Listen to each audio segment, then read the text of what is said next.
Pastor Lorraine, we've met before. It's always good to talk to you.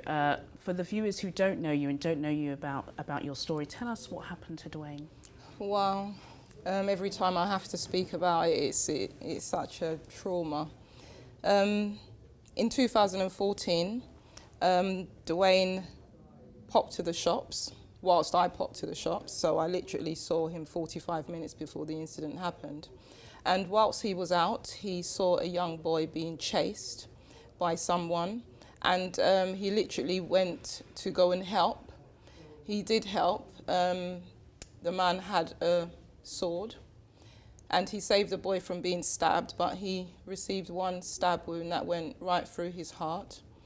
He was taken to King's College Hospital for 2 days. He was on a life support machine, and then he died. It's such a shockingly awful story, and Mo, it's a story that is coming close to home. Of course, Pastor Lorraine has suffered a devastating loss. You have a teenage son. Yeah.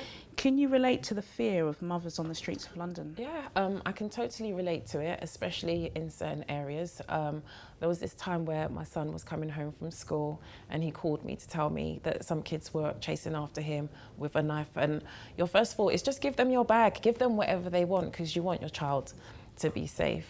And I just think that it's on a rise, and there should be stuff that's done more to help the kids have things to do so they're not, loitering or bored or whatever.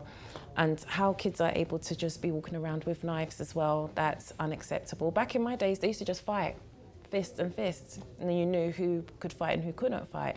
But now people don't want to fight, they just want to stab each other. So it's serious, and I'm worried because I've got a son and I don't want him to go through any of that.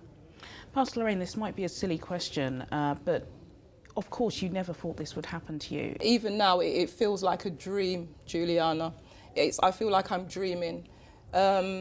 Dwayne was very much working in the community. He started a project which he received some funding from Lambeth for. It was a boxing and fitness project. And he started that because of the vulnerability of the young people within Angel Town and no facilities or projects for them to attend to.